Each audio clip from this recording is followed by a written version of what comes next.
Whether you're listening for yourself or because someone that you love shared this episode with you, I want to welcome you to the Jamie Kern Lima Show podcast family. Remember, this episode is not just for you and me. Please share it with every single woman that you know because it can change her life too. Jamie Kern Lima is her name. Everybody needs Jamie Kern Lima in their life. Jamie Kern Lima. Jamie, you're so inspiring. Jamie Kern Lima.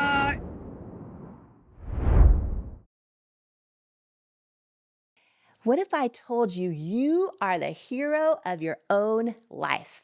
When you think about the journey of your life so far and how you have the power to decide how your story continues to unfold, would you say you're writing and casting yourself as the hero?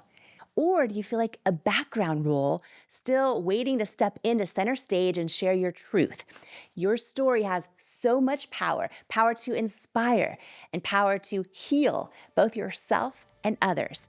Our guest today, my amazing friend, and soon yours too, is a business mogul, founder of investment firm G9 Ventures, author and icon of female empowerment, Amy Griffin.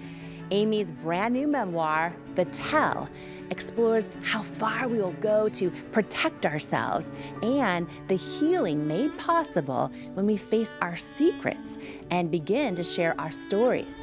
I have read this book cover to cover. It is so powerful, and let me tell you, it is going to inspire your own hero's journey in your life through Amy sharing hers.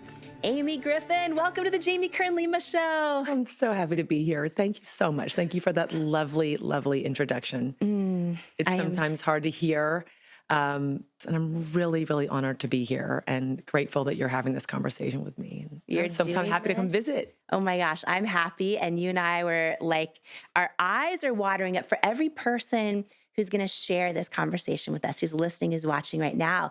There are so many people who have a story to tell, and they haven't told it. They have a book to write, they haven't written it.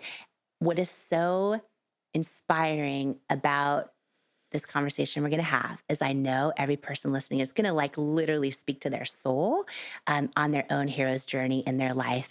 Amy, you grew up in Amarillo, Texas. You were a student athlete at University of Virginia.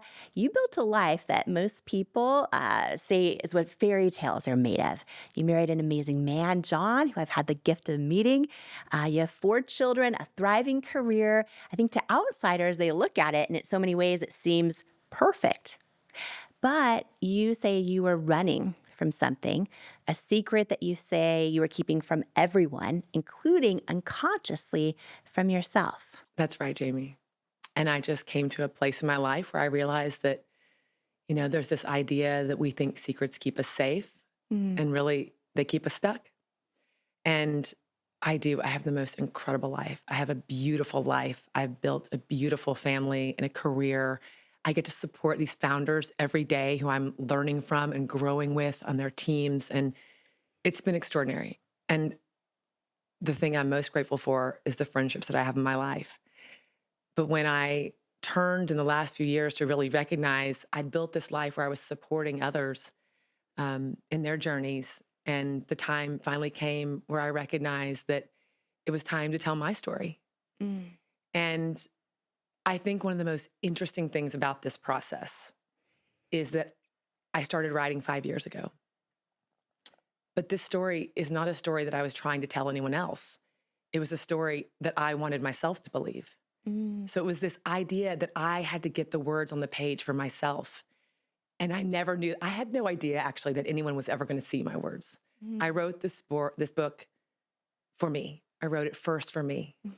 Without knowing that it would ever be seen by another person.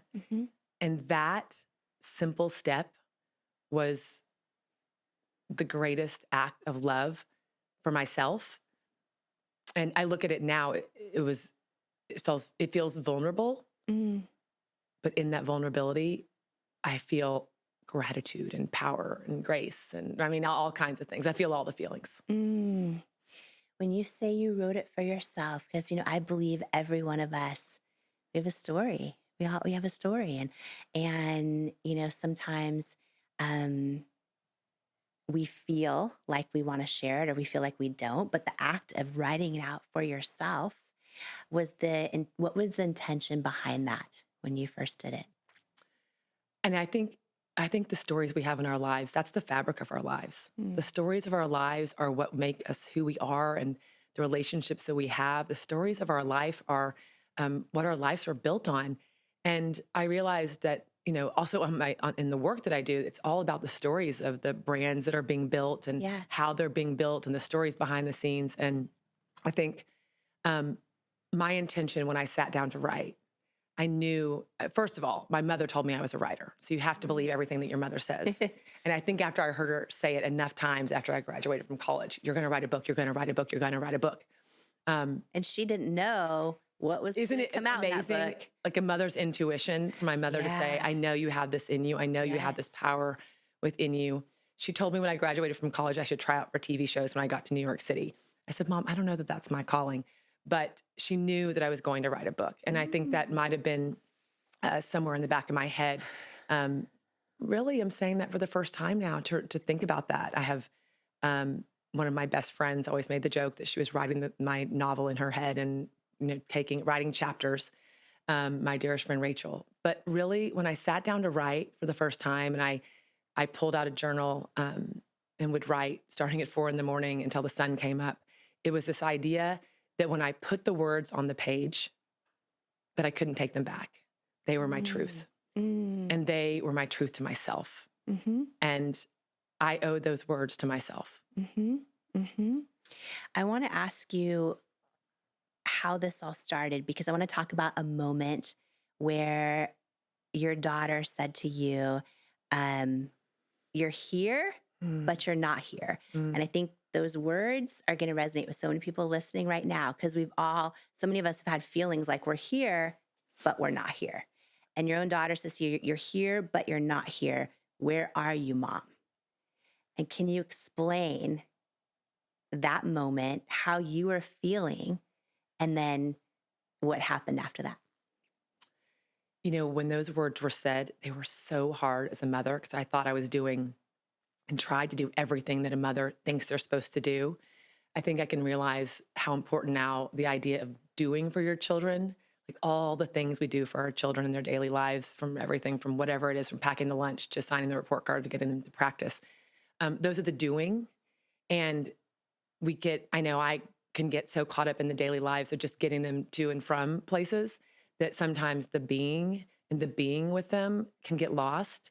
And I look back at that time, and while those words were so hard for me to hear and actually so difficult for me to write those words down, I realize what a gift those words were, that my daughter and my daughters could be a reflection to me to say, Mom, where are you? And I love you. I want you to participate in our relationship in a way that maybe that I wasn't. And I think what's so powerful about that is she was seeing something and able to share with me, which meant we already had a close relationship. But to call me out and say, Mom, I want you to see me in a different way. And I think that being so close to, I couldn't step outside of what had happened to me to actually really recognize why I had that wall up. And so, my children are my teachers, but in this moment, for sure. When you started on a journey, you began to solve a mystery that was trapped deep in the recesses of your own memory.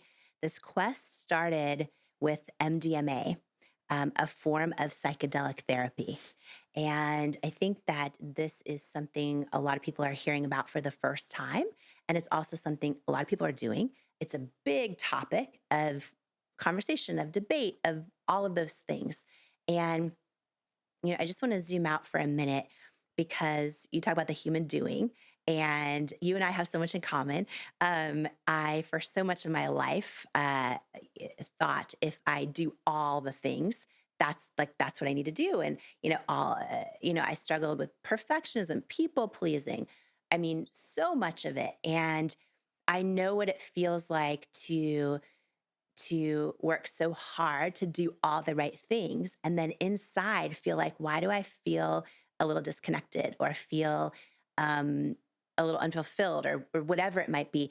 In this moment when you decided to go on this journey and to try psychedelic therapy, what were you feeling? Why did you make that decision?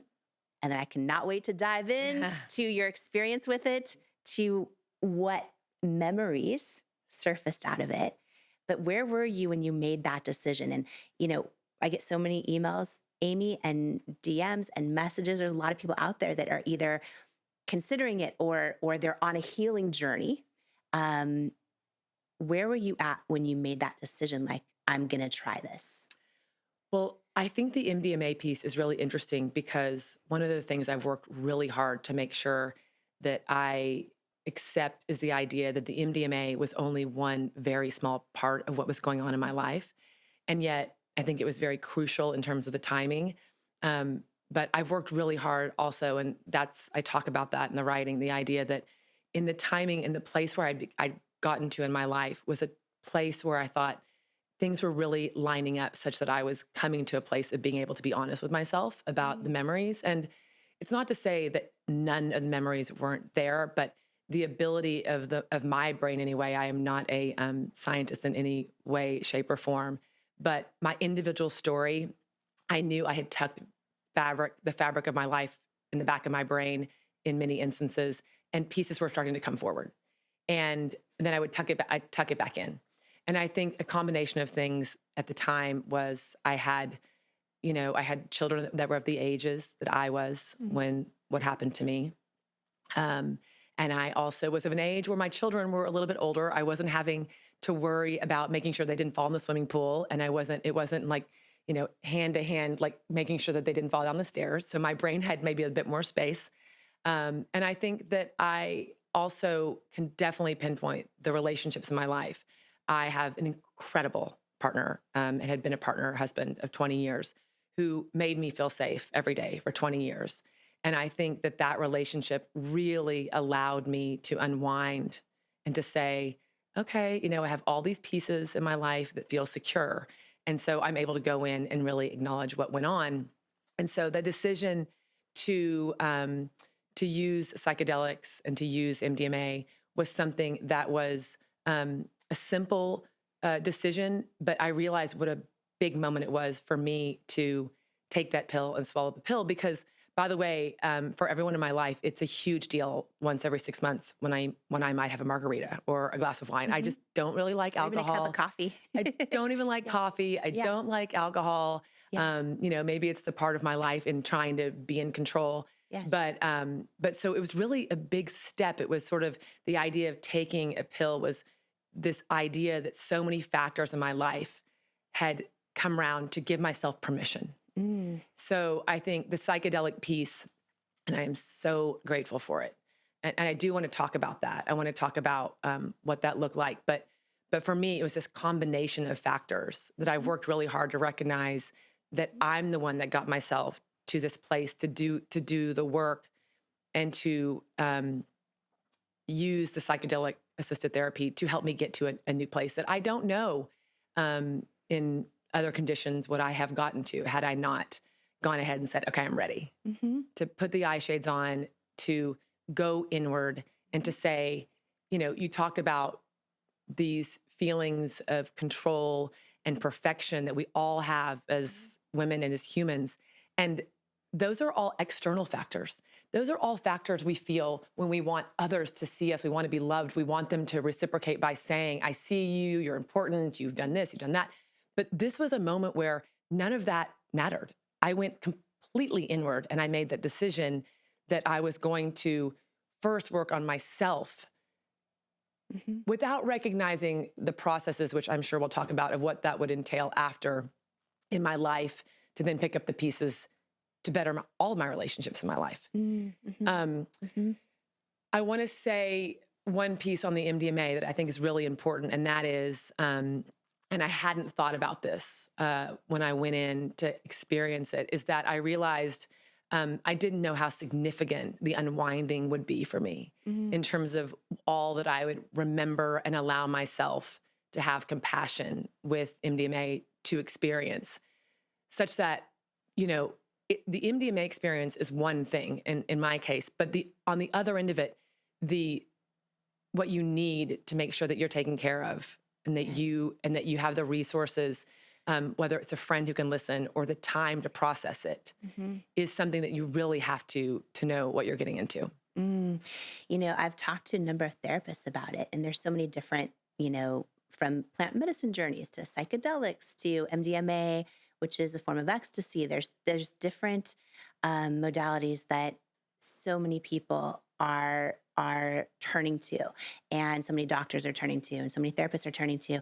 And I know a lot of the therapists I've spoken to, they won't even let any of their clients do it without, you know, 6 months of pre-work, going deep into things, and then making sure the practitioner, the guide with them is just like top notch, and then the plan after. And so you made the decision to do MDMA. And I just want to say, I'm living through you in this experience. When I read The Tell, which everyone needs to grab, The Tell, Amy's brand new book. It is out now. It is phenomenal. And I feel like you're going to go on this journey through Amy of almost thinking about your own story, your own hero's journey in your life, your own, you know, for me, I really thought back even to some memories I think maybe I've suppressed in different parts of my life, or maybe I don't even know happened. And just thinking about, you know, how perfectionism shows up in our life, how, you know, everything, you know, I remember I didn't even drink until I was 30 because I didn't want to be out of control. I mean, there's so many layers to this, and I connect with you on that. And so I want to just frame that, because for you, someone who has on the outside, and you're someone that doesn't need to write a book. You don't need to share all of this deep, vulnerable stuff. And I just want to give everyone context. There's going to be a lot of people watching this or listening that know who you are, that are already, you know, fans or love, you know, everything you're doing out there in the business world and to empower women. And, you know, for everyone who's discovering Amy for the first time, this is so powerful, because the vulnerability of sharing this part of your life to the outside world.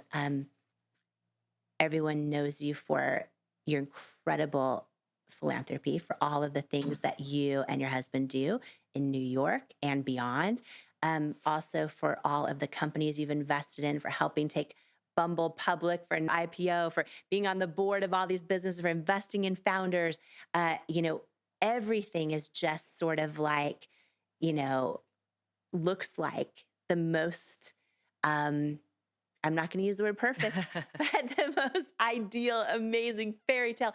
And everyone sees you online with every celebrity under the sun, you know, who all just adore you and love you. You know, I had the gift of speaking at G9 Summit, at your summit. And I remember being on stage, looking out into the audience and being like, oh, and I don't ever get fazed by this, but I was admiring how many incredible women who are iconic in our culture and in our history were there for you and to be in this group. So my point in sharing all this is to say everything is as picture perfect, aspirational, ideal as it could be. And you are choosing, and this is so powerful, you guys. I believe why Oprah was able to shift culture and to help heal humanity through love is because she shared the parts of herself that we all can connect to, we all can relate to. You're sharing parts of your journey and your story that you could have so easily kept secret, that I think are going to inspire so many people today. There's no other way you would do this unless it was something greater than yourself, unless it was to be an offering and help beyond yourself, because it's the most vulnerable thing you can do. What's so beautiful is this recognition that I didn't know I was going to come to throughout the book, of the telling, of the permission that first I gave myself. I gave myself permission to tell. So I know everyone's on the edge of their seats right now because they want to know and live vicariously through you in the start of what this looks like, and then sort of like go through your story along with you. So you decide to, after doing a whole lot of work, to then weave in MDMA and psychedelics into your journey? And so, can you explain what happens? You mentioned you put the pill in. So you walk in, and can you sort of set the stage for us on what this is like and what your experience was like as you experienced it the first time? Ooh, emotional, very emotional. I have to go back to that word permission again, because going in and making this decision that I was going to go in and address things that I knew I needed to address. And I said to this amazing woman, and I want to just also say, when I said that so many things in my life were lining up, we sit here and we talk about this relationship of trust that you have with one other person, how important the telling is. Yeah. That there was an inherent trust, not also in the medicine. I didn't know the medicine. I didn't understand psychedelic assisted therapy. I understood what it was. I knew it was a burgeoning field, and I felt compelled to go and do this. I do think that there was sort of divine intervention around me as I went in for this process. And I had a very good friend who I'd seen, who I said to her, what is going on with you? You're something's different. And it was right around the time where I decided to go in. And I think that was one of the catalysts to say, oh, you know what? I see a change in her, and I can have that change for myself too. I can have that same inner peace or whatever it is that she has. Mm-hmm. And so that sort of set me over the edge to go in and have the experience. But I want to say the woman that I worked with also set the stage. And that trust, again, in the telling was knowing that I had the safety of someone who, when I went in, I took the pill, I put the eye shades on, I took the pill, and I had this inherent trust in the woman that was in the room with me. Mm. And, it's something that it's the story, and the story that I go through in the book is this crazy up and down. I feel like it's this thriller, but then I look back at it, it's my life. And it's really hard because it's this story that goes all over the place, sideways sometimes, up and down, but that's what it was. And within, 5-10 minutes of taking the pill, I turned to the woman I was sitting with and I said, why is he here? And I said, I'm ready to tell you everything. And that was the beginning of telling myself and being honest about my life. And even as I sit here with you right now, it's so freeing. It's still hard. But the minute that I said it, the minute I said, this is what went on, I was no longer beholden to the secret. And the secret was never mine to begin with. Hmm. And it was like I felt that in that exact moment when I said, this is what happened. So you're laying down and you have an eye shade on. You take the pill, you lay down, you have an eye shade on. Is there music? There was music playing. There was flamenco music playing in the background. Mm-hmm. I remember exactly what it was. And I remember the speaker in the side of the room, and I knew where the music was coming from. What did it feel like? Did it feel? Felt like a release. It felt like I was finally coming home to myself. Wow. And you just started having memories of things that you never It was all there. Had before. It was all there. And what I said was, I said to the woman I was working with, how long does this take before it works? Because before I said anything, I said, how long does this whole thing take? I wanted control. I wanted to know, tell me what's going to happen. Give me a playbook. I'll play by the rules. I'll make it perfect. I'll do this. Right. And that was the moment where I realized there was no perfect. This was about me. And I got to have this moment for myself. And I turned inwards and I just said, she said, oh, it'll take a while. Just settle in and relax and take some deep breaths. And I said, no, I'm ready. I'm ready to go. And I think that was also really powerful for me. I've done a lot of work around the idea that this was 5 minutes in. And I've been told by my doctor that I've worked with for many years, Amy, this wasn't the drug. Mm. This wasn't the drug. This was you. Mm. And I think I've tried very hard to make sure that I don't give the drug too much credit, mm-hmm. because that would be doing myself a disservice. Mm-hmm. I can say I was really vulnerable then. It was very vulnerable. Yeah. And I'm so proud of that word. I think vulnerable should be the new word for power, right? Yeah. Think about our world that we're living in right now. If everything was a bit more vulnerable, what would it look like? When you said to the woman, the practitioner with you, so you have the blindfold on and you say to her, he's here. Share with us that moment. Who is he? What's happening? It was every fiber of my being knew the movements of this person, the arm fold, the way this person walked, the way that I both trusted and was fearful of this person. And I was able to both be in my adult brain and recognize how I had missed and not connected the dots of what had gone on in my childhood. Because as a child, those things were too difficult to comprehend. Those things were actions and words and body parts that I had never heard of. And they were too complex. And so I recognized and immediately had such deep compassion for that other me, for that younger me, like right in that moment.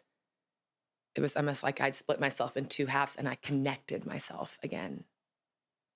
I reconnected to myself. And sometimes I think of it like a Mr. Potato Head, I guess you could say. I think of like a piece of my brain snapping in and reconnecting. And then there was this immense feeling of power within myself, not power from anyone else, this gratitude and power that I was doing something that was the most authentic kernel of who I was. And also this reason for knowing why I'm here.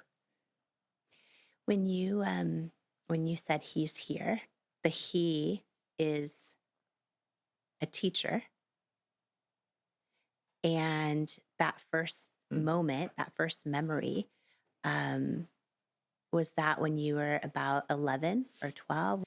You say he's here.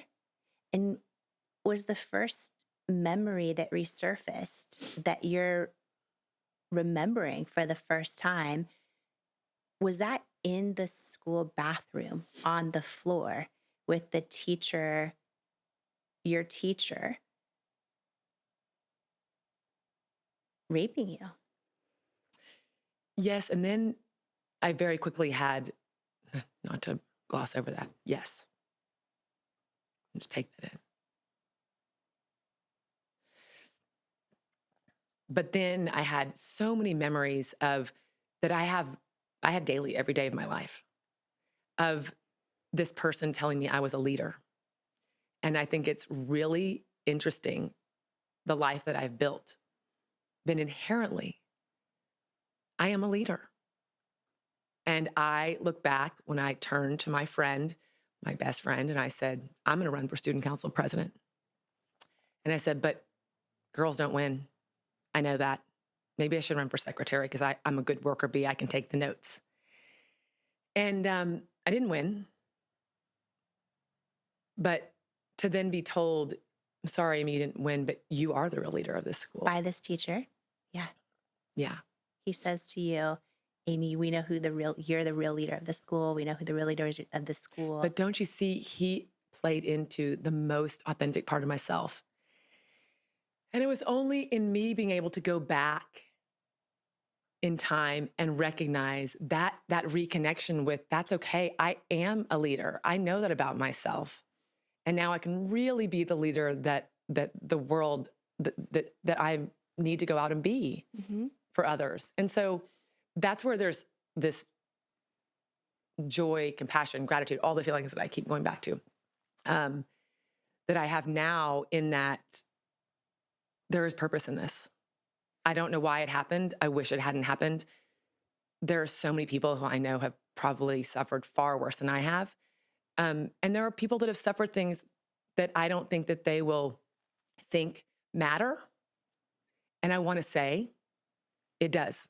Not what happened to me, but there are little things, and that's where, I mean, hundreds of people in my closest, in my life before the book has even come out, have come to me to say, I never really acknowledged X thing happening in any capacity in their life, and saying I really reframed that, and I thought about it, and now I processed it, and I either went to the person or I decided I didn't need to go to the person, but I dealt with it.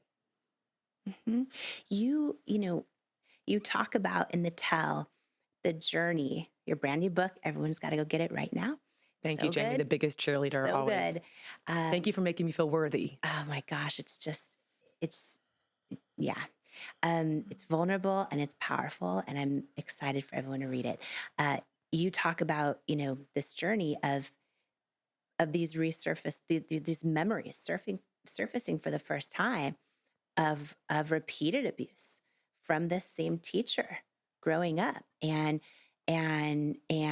all of the ages as a child, and this happening over and over, and the moment that you're 16 pulling into and you see him in the parking lot and he says, let's do it again for old time's sake, and you're in the tennis pavilion or the tennis closet, and what I want to call out here is that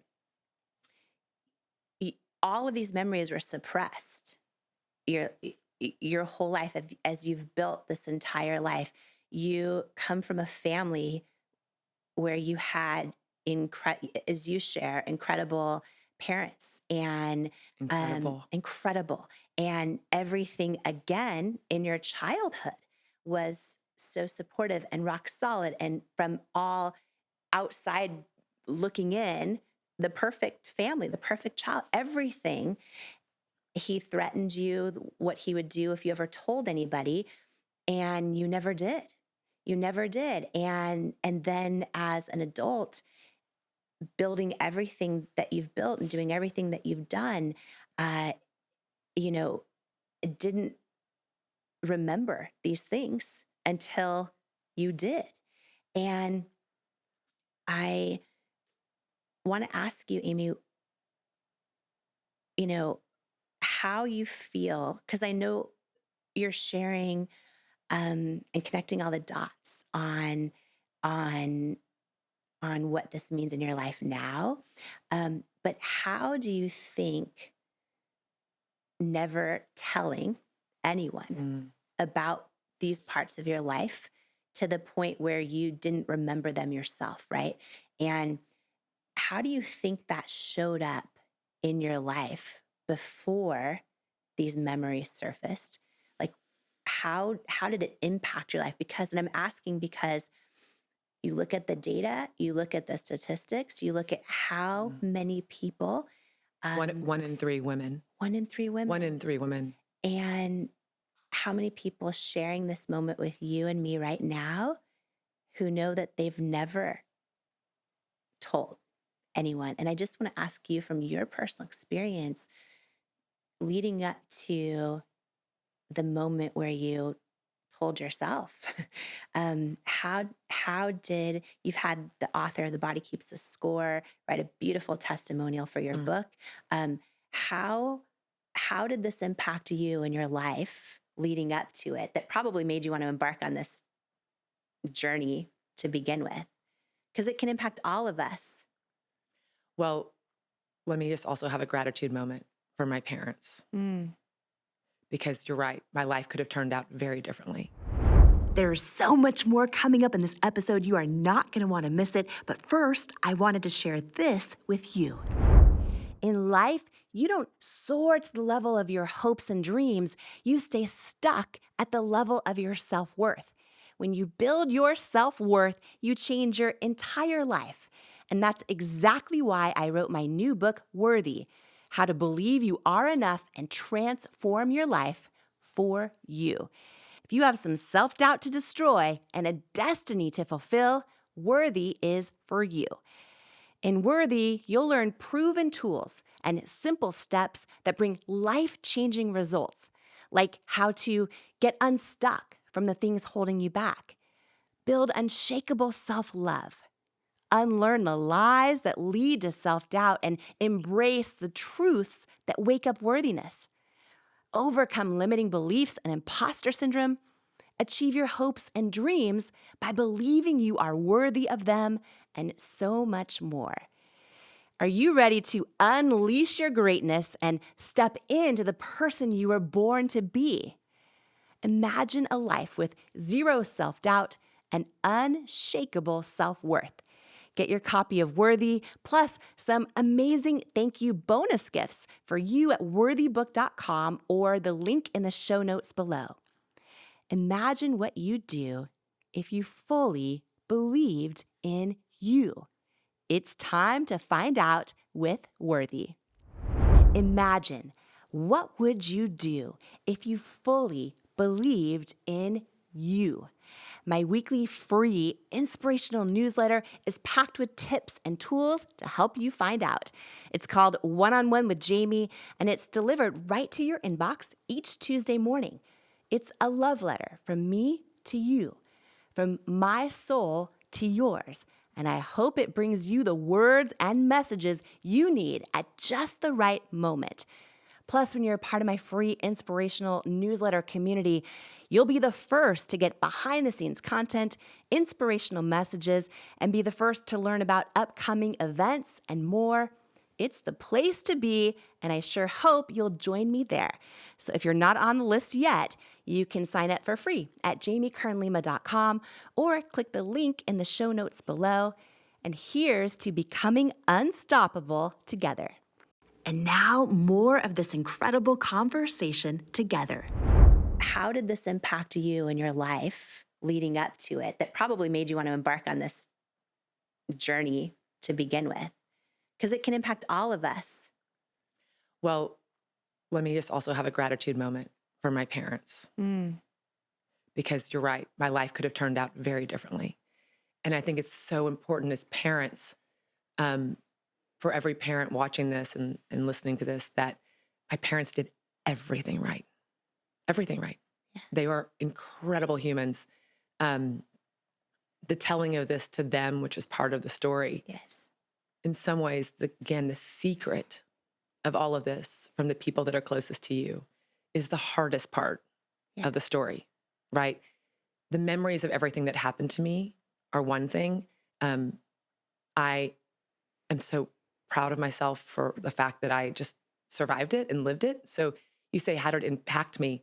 There are moments when I think about how I was driving recently, and I was driving in the countryside, and I kind of got lost. And then I realized I wasn't in GPS range. I mean, my phone wasn't working. And so I was taking a picture of a mailbox to try to find my way home. And I, for the first time, started laughing. And I kind of was turning the car around. I was getting lost. And then I looked out and I kept driving, and I thought, I'm visiting. I'm doing all the things in my life. I'm going to the places that I think I escaped to in my brain when everything was happening to me. Because inherently, I wanted to go on and be and see and do and create and be a part of things.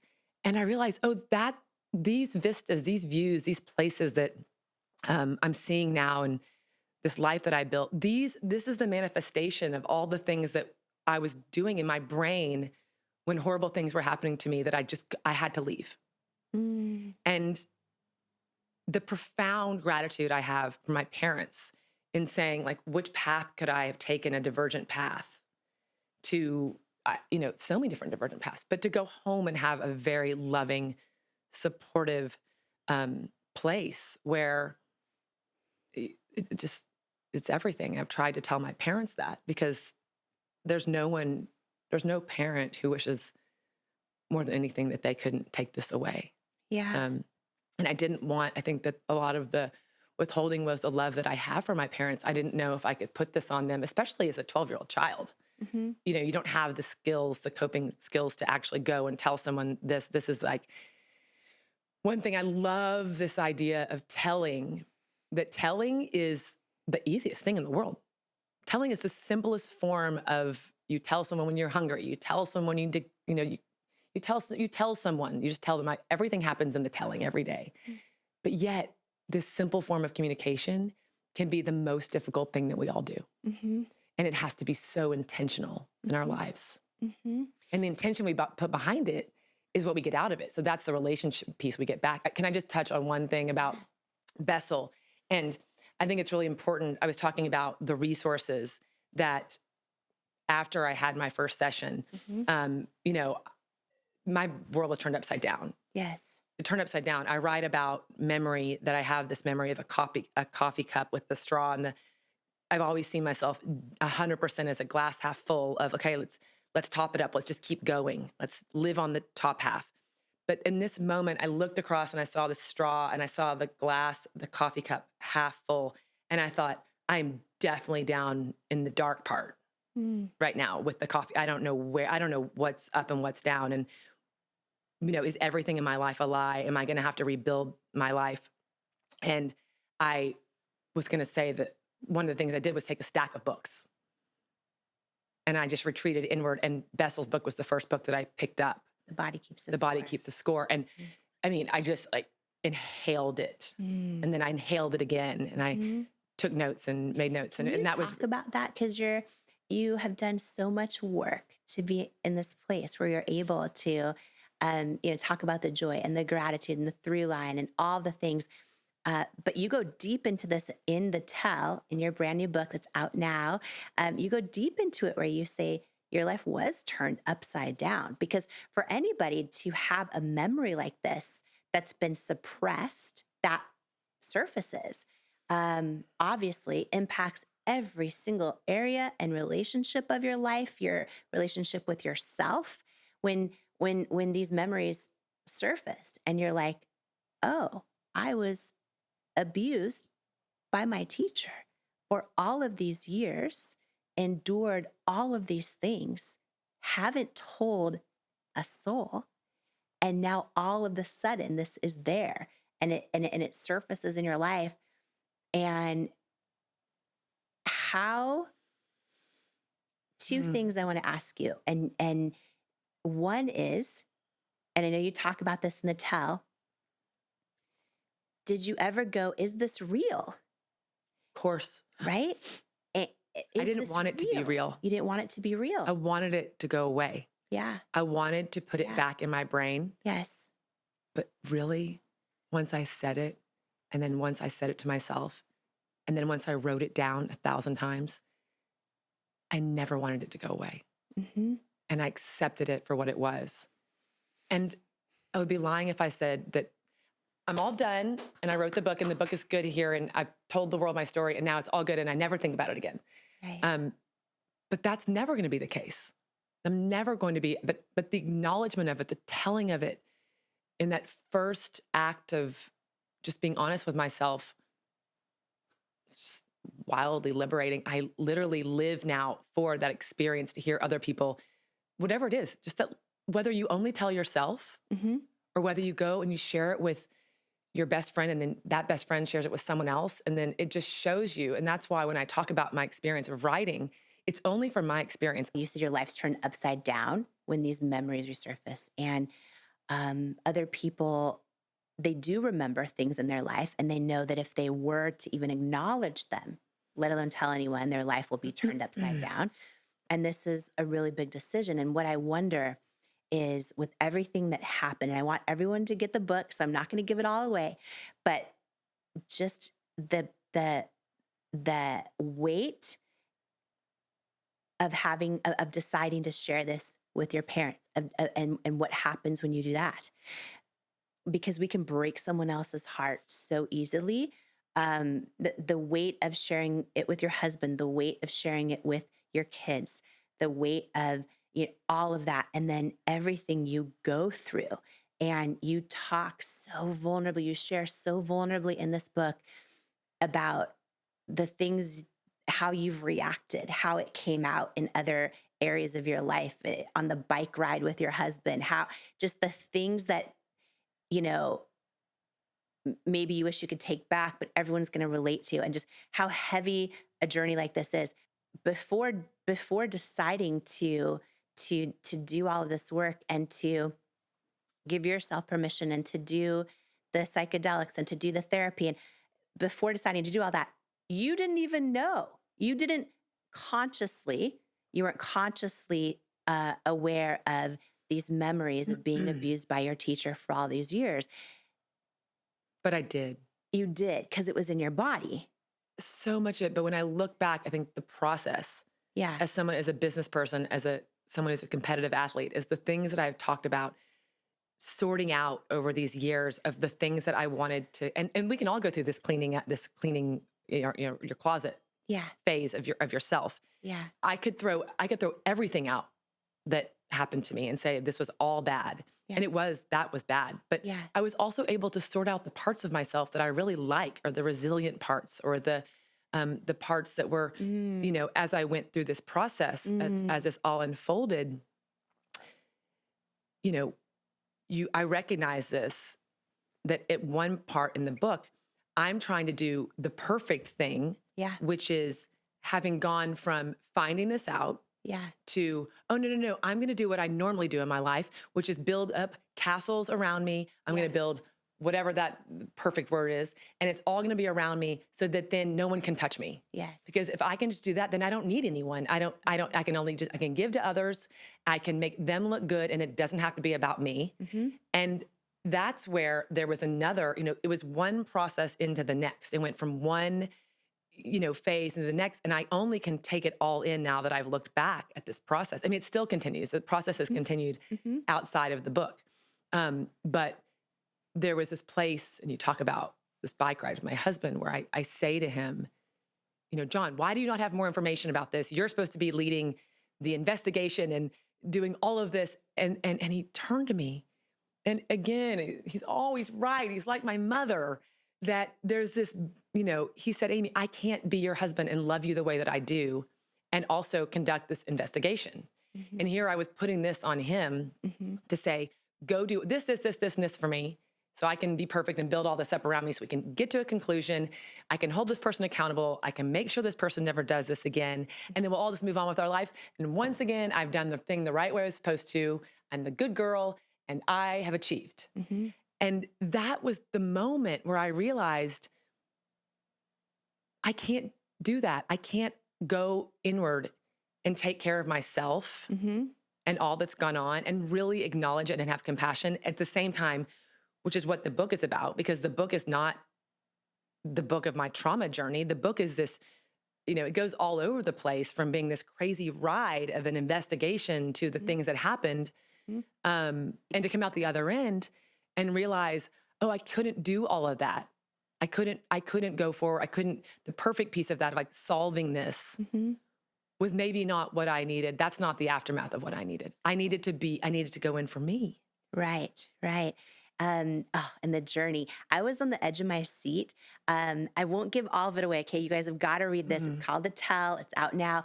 But the journey of reaching out to others that were in the school at the same time, the journey of the legal process, the journey of people who knew this teacher.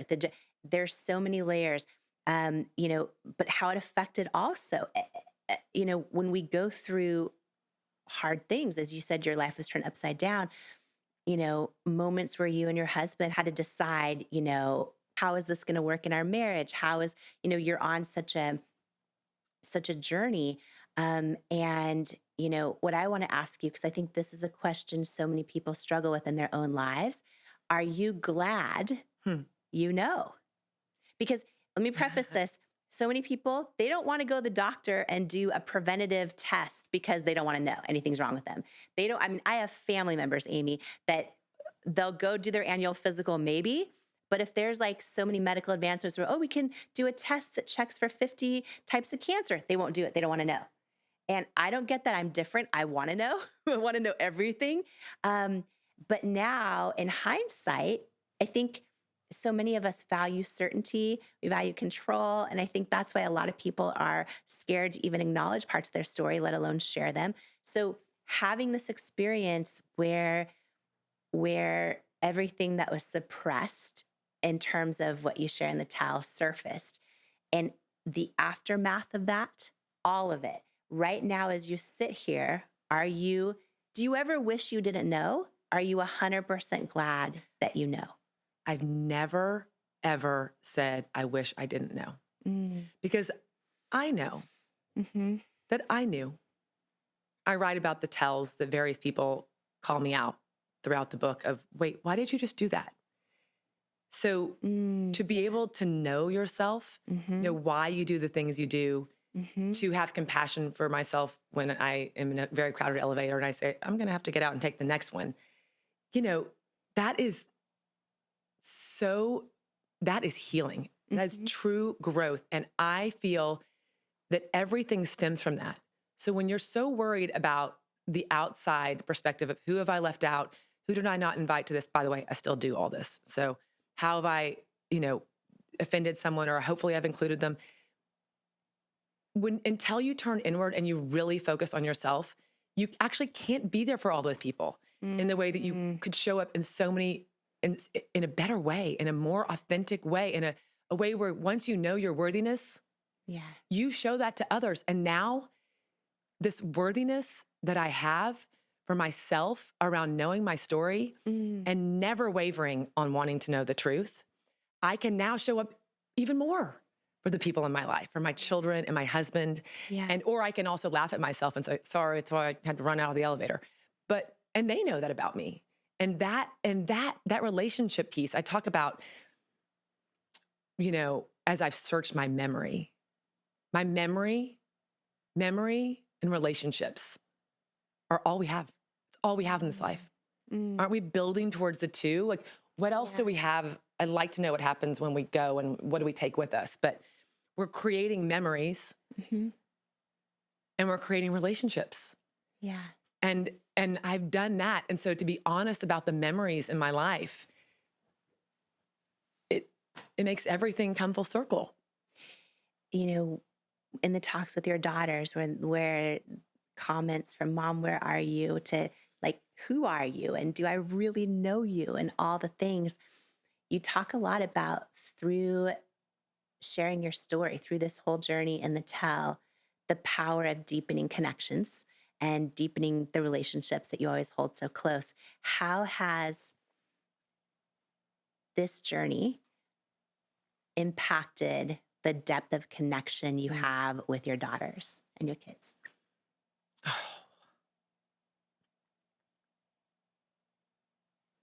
It's been everything. I'd like to say I don't sweat the small stuff anymore. I can still get mad when they spill spaghetti sauce on their bed and I said, don't eat in your room. But there's just a difference. There's a softening. There's no longer a pacing of, I said you need to be home at exactly this time and you're 1 minute late. That softening of understanding where they're coming from, this letting go of control, and realizing that we as parents really not in control. We can hold their hands across the street and make sure they're safe. But really, that's all we can do is love them. And to try to control them, to morph them into these beings, to go to a certain school or have a certain career or do the things they need to do. They see that. I talk about that. We live in New York City. My children know that what is expected of them. For me to reinforce it around grades or the other piece of it, that's, they already know it. So I don't have to be on them for that. And also, I'm not going to take one of my children who could be if they make a B, to say, you need to be an A student. I don't know what that solves for the relationship. So a lot has changed around me as an extension of myself trying to control my children. Right? And that is a big, that really creates that bond that I have with them, in that it's a relationship. It's not a dictatorship. Do you feel that have they expressed to you that they feel a deeper sense of knowing who you are and connecting to you when you share something that's just so vulnerable with them? They've been amazing. A lot of times it comes off as jokes now. Oh my gosh, mom would have done X before.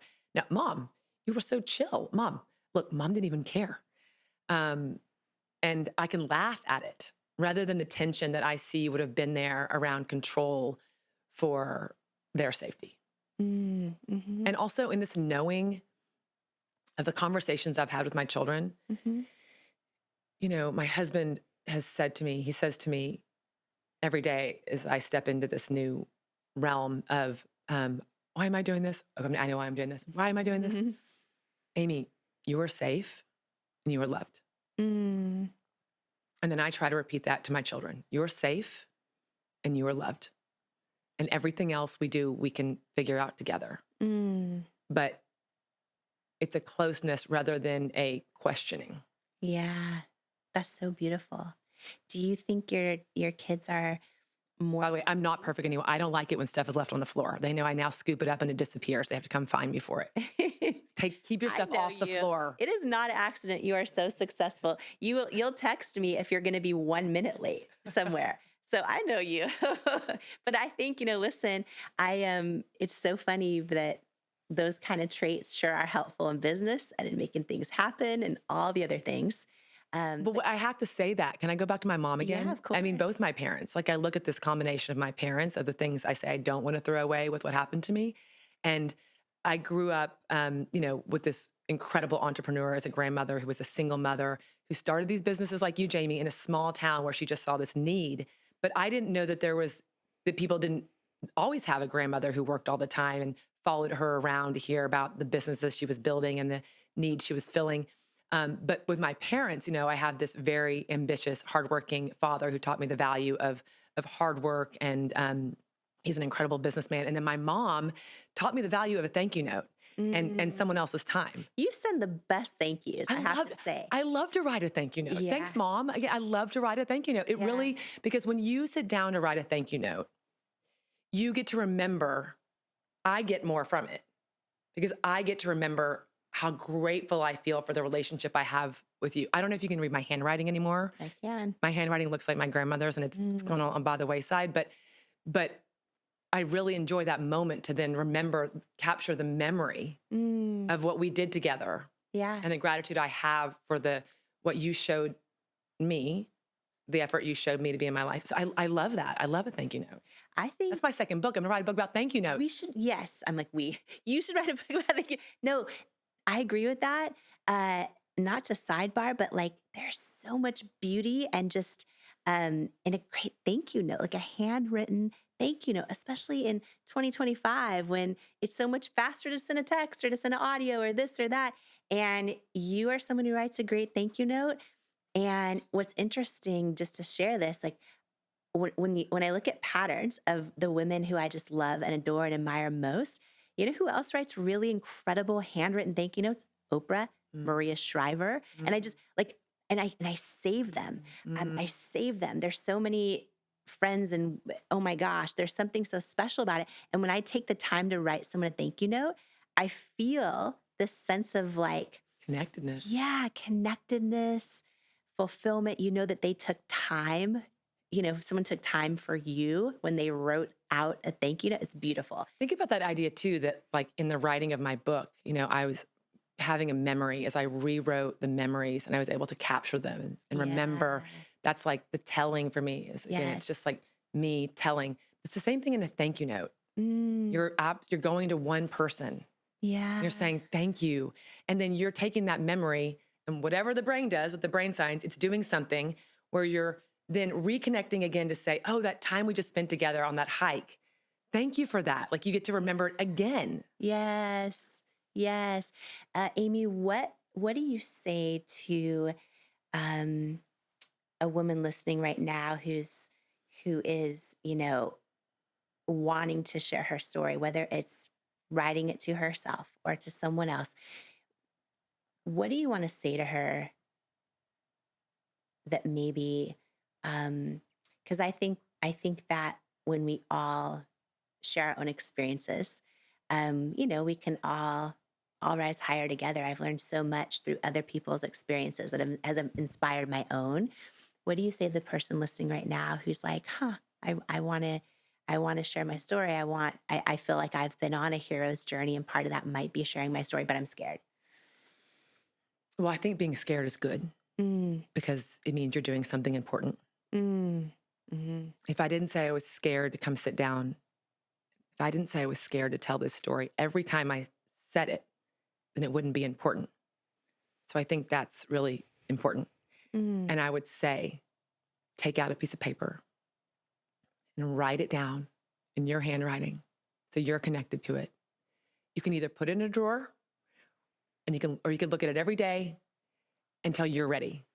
So just tell yourself. And then I would say, back to that idea of forming a memory, that we all have to have that person in our life that you can look in the eye, and it really doesn't even matter what you're saying. It's not really even necessarily the words, because I have a distinct memory of all of my closest friends. I can go through the 20 friends in the year after the aftermath of what I was going through. And I can tell you not even what was said, but the mannerisms of the human connection that I had with the way that they looked me in the eye, or they held my hand, or in the case of my best friend, Rachel, I was with her 2 weekends ago, and I said, still trying to maybe doubt my memory a little bit. And I said, it's funny. I remember writing in the book that when I told you my story, you held my feet. And I said, is that right? But you've never held my feet before. Why would you hold my feet? And she said, I did hold your feet because it was the only part of you that I could reach, because you were curled up in a ball, and I reached for you, and that was what I got. And so that's my memory. And so to anyone that has that story to tell, find that person that you can create that connection with. I loved your book so much. I'm excited for everyone to get it home. For the person listening right now who's about to add the Tell into their Amazon cart, or head to their local bookstore, or grab it on Audible, what do you want them to know about this book?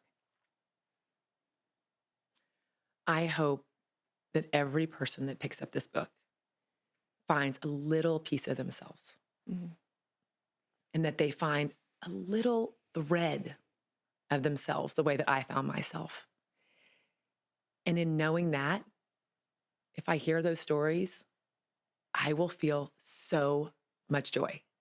I will feel so much joy. I don't know that I'm going to know all the stories, but I had something happen 2 weeks ago when I got back from break, and I'd given an early reader copy to a friend. And then someone else came to me and said, I read your book. And I kind of looked over and I thought, but I didn't give you my book. And then I realized, and she said, oh, so-and-so gave it to me after the holiday. She read it and she passed it on. And I thought, oh, that's it. That's just it right there. Yes. And I was scared, by the way. I was really scared. And I went into protection mode as I say this, because I thought, no, wait a minute. I don't have control. I'm not in control. I didn't give that person the book. Right. And then I went to a new place of joy of, this is exactly what was supposed to be happening. Yes. Right? Yes. Because as an author, when your book hasn't come out yet, you're like, oh, no, it can't get out yet. So I get all that too. And yet someone felt so passionate about it that they gave it to someone else. Right. Yeah. Right. Someone else cared enough about my words that it didn't come from me. That they said, I want to share this with you because maybe they had a story to tell. Yeah. Yeah. That's going to be happening a whole lot. Oh. It's going to be, you're going to be getting a whole lot of stories, even more coming back to you. So everyone go grab your copy of The Tell by Amy Griffin, a memoir. It is out now everywhere books are sold. Amy, thank you so much. Thank you.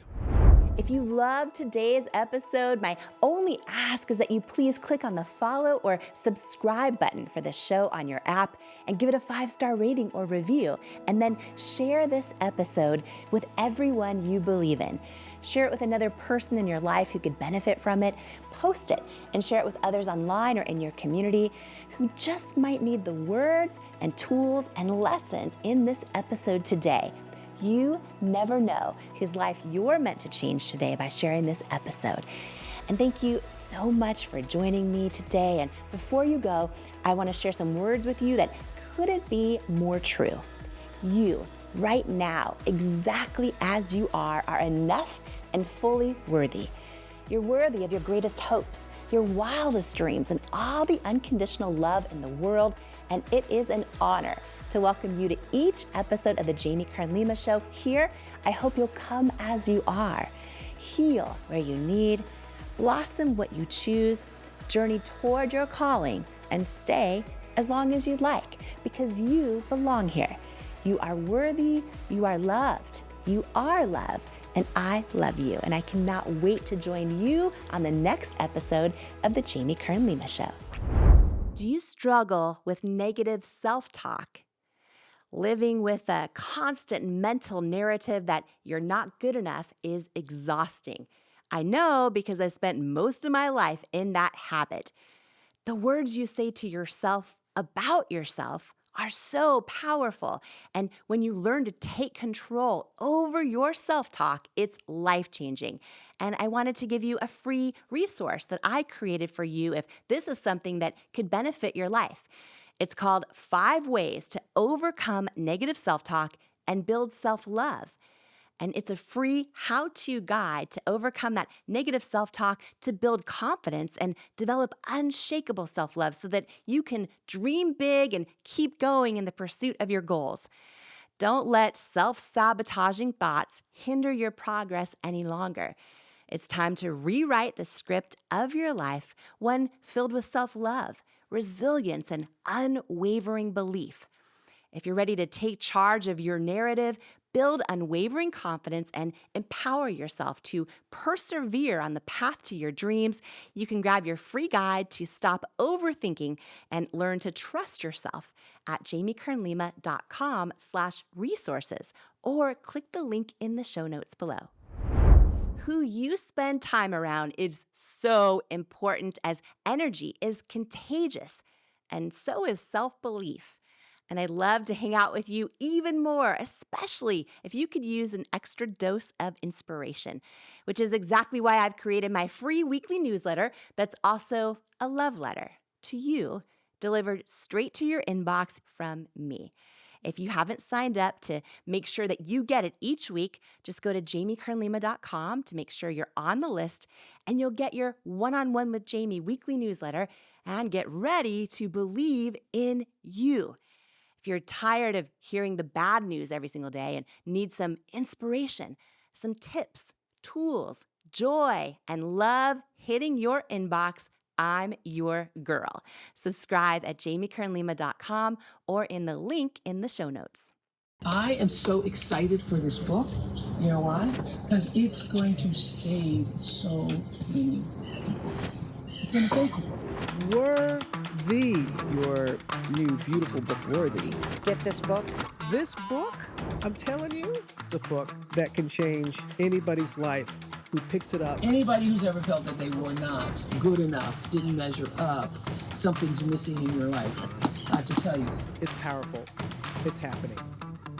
It's worthy. Imagine, what would you do if you fully believed in you? I went from struggling waitress facing nonstop rejection to founder of IT Cosmetics, a billion-dollar company, by learning how to overcome self-doubt and believe I am worthy of my hopes and dreams. And I'm sharing how you can too in my new book, Worthy, How to Believe You Are Enough and Transform Your Life. If you're ready to truly trust yourself and break through that barrier of self-doubt, and know that where you come from, or even where you are right now, doesn't determine where you're going, then Worthy is for you. It's time to go from doubting you're enough to knowing you're enough. It's time to step into all of who you are and into the person you were born to be. And it's time to believe that you are worthy of it. Because in life, we don't become what we want. We become what we believe we're worthy of. Join the Worthy movement today by grabbing your copy of Worthy anywhere books are sold.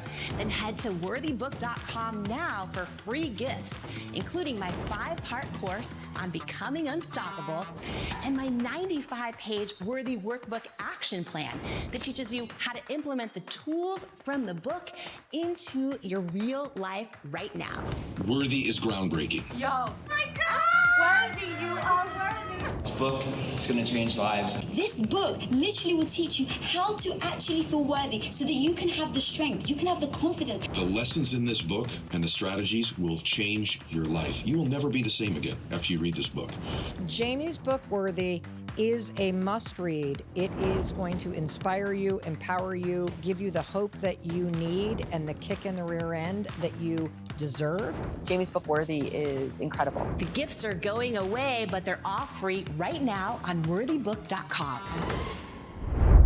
It's such an honor to share this podcast together with you. And please note, I'm not a licensed therapist, and this podcast is not intended as a substitute for the advice of a physician, professional coach, psychotherapist, or other qualified professional.